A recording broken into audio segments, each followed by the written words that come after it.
Oke teman-teman, jumpa lagi ya dengan saya tetap di channel Yulili. Kali ini saya kedatangan dua tamu yang spesial, lagi merana hidupnya di negeri orang. Mbak, apa kabar Mbak?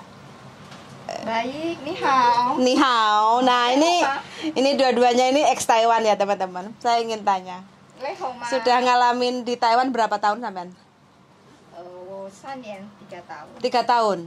Kalau Mbak satunya? Aku nggak sampai finish kontrak di situ kok. 2 tahun. 2 tahunan. 2 tahun. Ya. Oke. Terus habis itu sekarang geser di Hong Kong. Di Hong Kong berapa lama?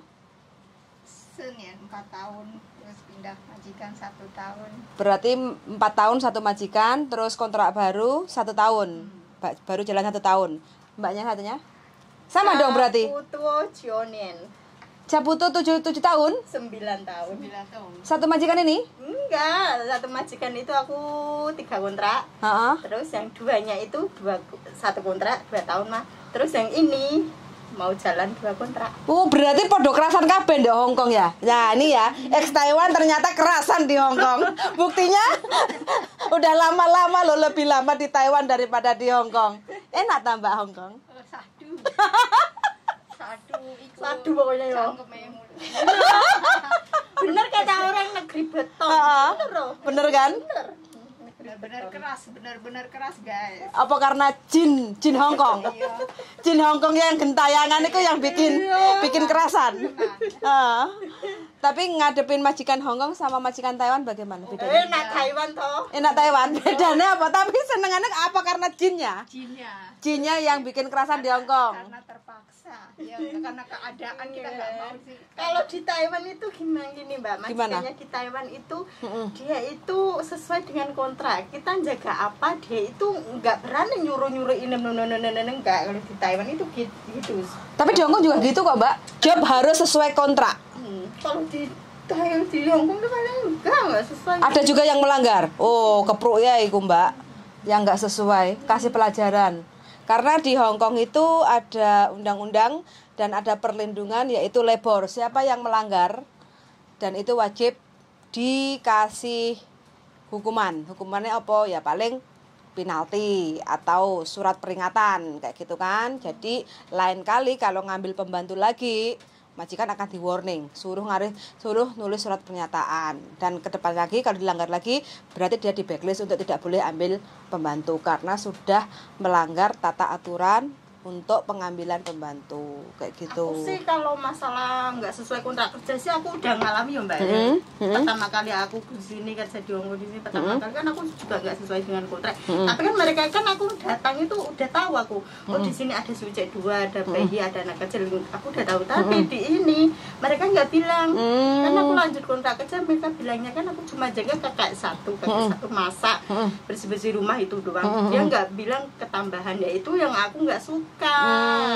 Nggak jujur. Berarti intinya majikan yang terakhir ini kerja berapa lama? Mau hampir ini kontrak 2-3 bulan sih. Kontrak 2 berarti 4 tahun jalan 3 bulan. 4 tahun jalan 3 bulan kontrak terakhir ini dengan majikan ini. Ya, terus yang nggak sesuai kontrak itu berapa lama? Ya nggak sesuai ini jalan kontrak baru ini. Berarti yang 3 bulan ini baru majikan melanggar kontrak. Melanggarnya seperti apa? Ya melanggarnya dia itu nyuruh aku itu gimana ya? Aku di kontrak itu kan aku cuma jaga kakek. Dia itu ngomong sama aku pindah jaga sinsanya itu. Suaminya nyonyaku itu. Nah aku jawabannya gini, masa nggak sesuai dengan kontrak kerja? Berarti selama 4 tahun itu cuma 1 kakek toh? Iya. Berarti kontrak yang ketiga jalan 3 bulan ini terus ada penambahan bos. Iya. Dan bosnya itu kondisinya stroke. Sama yang ketambahan 2 kan capek ya Mbak, capek. Apalagi yang udah masih bisa jalan dengan sama tongkat itu, lagian ya orang lagi itu loh Mbak. Lagi itu emosinya benar. Sebenarnya karena capek karena hati ya. Iya, capek itu loh. Mulutnya wis dibantu dhek wis stroke dibantu tapi kakean cocote. Yes. Harusnya kalau awak kerja kesel tapi dia ngomongnya baik-baik, kita lo masih bisa nerima ya. Cuma karena kita nggak siap dengan omongan sing nyelekit nek jero ati ya. Itu yang membuat kita itu nggak terima. Bener, iki salah opo ngono lho. Itu yang bikin kita Sama juga sama, baik kakean bacot. Walah. Makanya kadang itu kebanyakan arek-arek senengin jogo mbah. Tapi belum tentu ya jaga mbah itu enak ya. enggak enak kan bersih-bersih ya. Ya tinggal nganu sih Mbak, Rezeki-rezekian. Rezeki-rezekian ada yang enak, ada yang Berarti dari sampean dari enak menjadi nggak enak. Nggak enaknya ya sebenarnya masalah pekerjaan capek kebanyakan sih teman-teman itu nggak ada masalah ya kalau capek, udah biasa normal kayak gitu. Tapi kan karena bacotnya ini yang menyakitkan, kita udah capek, omongannya sudah nggak menyenangkan, itu yang membuat kita itu nggak betah, nggak kerasan kerja. Kerjanya tuh selalu disalahkan, maksudnya ini udah benar tapi menurut dia salah, ini salah, itu salah. Jadi kita kayak orang enek gunane. Enggak ada gunanya ya. Aku selalu salah itu dalam masak, Mbak. Masak. Tapi sebelumnya sama si kakek nggak ada masalah. Nggak ada, aku masaknya itu ya terserah aku mau masak apa kan. Biasanya orang tua itu masaknya itu ya lembut mah. Ya sekarang itu aku harus bisa bagi. Yang tuan sama dadanya itu nggak suka ya lembek, kakaknya sukanya lembek. Jadi aku selalu soal masak itu selalu dikomplain, Mbak. Aku capek hatinya, yakin. Katanya aku masaknya nggak bisa, nggak enak. Terus si dadanya itu kalau soal belanja cuma itu doang. Masa mau enak. Yang dia belinya cuma sayuran satu itu aja lah, kita suruh berbagai macam masakan ada kan kita tuh. bingung. Ya sayuran cuma satu lah, suruh masak yang lain-lainnya kan kita masak menurut yang ada di kulkas ya. Adanya di kulkas apa ya kita masak di kulkas. Kita lah Capek. Berarti memutuskan kan nggak bisa bertahan ini ya. Nggak bisa. Ya. Nggak mau sakit hati, Mbak. Udah. Eman-eman ya. Majikan Artinya kok dikorbankan ke majikan. Ya, berarti uang nggak bisa membeli segalanya ya. Iya, benar. Lebih baik diputus aja ini kontraknya. Mengorbankan maksudnya. Daripada kita menahan sakit hati. Nah, ini kebetulan mbaknya ini sebenarnya kerasan di Hongkong. Sebelumnya itu menyenangkan, kerja di Hongkong itu menyenangkan, dapat majikan yang cocok kayak gitu kan. Ya, tapi terakhir kebetulan jobnya itu nggak nyaman, nggak sesuai. Satunya mbaknya ini nggak sesuai. Jadi sudah 3 kontrak. Ya, kontrak yang terakhir ini jalan ketiga, ternyata yang seharusnya cuma jaga 1 kakek, sebelumnya tidak ada masalah karena ada penambahan anak dan menantu ya, anak kakek dan menantunya si kakek di situ. Nah, keadaan menantu si kakeknya itu stroke. Nah, yang stroke itu laki-laki. Nah, udah stroke otomatis kan wis keple jenenge stroke wis gak iso apa-apa kan, dibantu tapi mulutnya ini masih bisa aja ngomong. Jadi masih bisa ngomel. Enggak menyakitkan sih, enggak apa-apa sih, sesuai aku iki lho kan. Iya, enggak. Pokoknya beda jalurnya jadinya kan sakit kita. Mungkin karena dia sakit itu jadi emosionalnya wis nggak bisa dikontrol, bisa jadi kayak gitu. Tapi kalau ya kita manusia biasa ya, niatnya kan nyambut gawe, tapi kalau hati ini terlalu disakiti ya mana bisa, siapapun nggak akan kuat. Tiulelomo itu apa Mbak artinya? Aku selalu digalain gitu yo. Masa? Sama ini tuanya ini ya. Masa? Ini. Iya. Itu udah bahasa yang sangat-sangat tidak sopan dan sangat-sangat tidak layak untuk diucapkan, apalagi ke lawan jenis kayak gitu ya. Jadi ya itu ucapan yang sangat tidak bagus dan sangat tidak menyenangkan. Kondisinya kalau lagi marah, kalau lagi bercanda sih mungkin biasa, tapi kalau kondisinya marah itu sebenarnya sangat menyakitkan kayak gitu. Dan ini udah attitude-nya sudah nggak bisa dikasih toleran lagi karena bener-bener ngelunjak ngelamak kalau udah ngomongnya kayak gitu. Tuh. Berarti ini keputusannya wis notice ngebreak ya, wis nggak kuat mana. Ya mudah-mudahan lah mbaknya ini kan wis ngerasa nih sebenarnya di Taiwan itu enak, tapi kenapa nggak mau nambah lagi di Taiwan? Pengen ketemu keluarga sih. Oh dulu pulang tapi terus anak kan kepengen lanjutin sekolah yang lebih tinggi, jadi kita harus nyari biaya. Biaya lagi, makanya geserlah ke Hong Kong. Oh. Prosesnya dulu di PT berapa lama? Aku dulu 2 bulan. 2 bulan, termasuk cepat. Aku dulu tuh malah suruh jadi Losi, tuh kayak ngajar. Suruh jadi guru Mandarin. Aku malah suruh jadi. Tapi laris loh kalau di Indonesia itu translator tadi, tukang penerjemah itu yang bisa bahasa Mandarin, gajinya lumayan tinggi loh itu. Iya. Ada yang komen aja, ada yang nulis di Facebook sih. Ada yang nyampe 5 juta jadi penerjemah orang Taiwan itu. Kayak gitu tinggi-tinggi. Tuh. Nah, Hong Kong itu menyenangkan teman-teman ya, tapi kalau jinnya itu sangat menyenangkan jinnya. Tapi untuk ngadepin majikan Hong Kong itu nggak semudah yang kita bayangkan. Pedesnya seperti itu, kita harus kuat. Pedesnya seperti apa? Sambal bawang? Pedesnya. Menderita banget ah. Kudu kuat mental wis ngono. Emang majikan Taiwan piye? Majikan Taiwan beda sama majikan Hong Kong? Beda. Pengertian lah ya. Pengertian. Lebih familiar. Kayak family. Kalau di sini dibedain banget kan? Jadi pembantu dan majikan bos itu beda banget. Oke. Ini pengalaman mbaknya ya, yang ternyata sudah berjuang. Ini baru 4 tahun, 1 tahun, berarti 4 tahun udah bisa lolos, finish. 1 tahun, kontrak baru ini wis nggak sanggup. Makan hati ini udah nggak sanggup lagi, udah nggak kuat mental, udah nggak glowing lagi karena wis terlalu makan hati. Sama juga niat engson mbak. Ini mbak. Iya. Aku cuma juga kakek. Nah, ketambahannya ini anaknya perempuan sama ini tuanya ini. Yang kakeknya yang mana ini? Kakeknya yang ini yang pakai jaket ini satu itu. Jaket ini malah kakeknya. Yang ini menantunya. Ya, yang ini tuanya sama dadanya. Dadanya yang hijau itu. Oh. Terus yang ini hamil? Enggak, yang ini. Yang masih muda ini. Yang ini yang proses aku ini. Yang proses aku dari imigrasi ngambil aku ini. Yang tanda tangan. Ini yang tanda tangan, tapi namanya itu kakekku. Oh, yang tanda tangan anaknya. Cuma kan, namanya nama si kakeknya. Kalau di imigrasi itu kan nggak bisa. Kalau kakeknya nggak bisa. Jadi ini nanti yang ngurusin anaknya. Jadi aku ketambahin 2 orang ini. Kedua orang ini. Tapi sampean komunikasi diskusinya sama si kakek, nggak sama yang komunikasinya sama si kakek, nanti kakeknya bilang sama ini. Oh, gitu sama anaknya. Iya. Lah udah kayak gitu loh.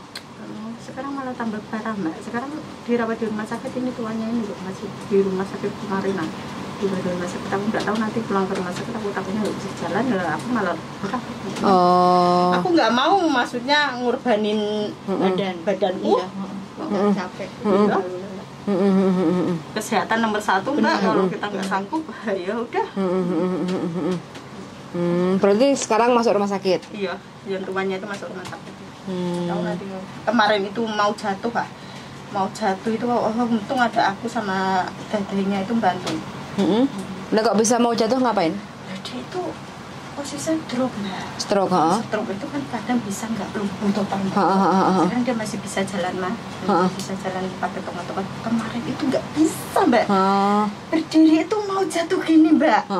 Langsung si dadanya langsung manggil aku, belum bantuin, tak bantuin mbak. Beratnya minta ampun mbak, digeret ke kamar mandi mau BAB mah.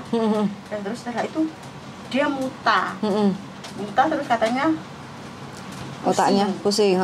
Terus telepon ini ambulan. Telepon ambulan nanti dibawa di rumah sakit. Sekarang masih di rumah sakit, nggak tahu keluar kapan.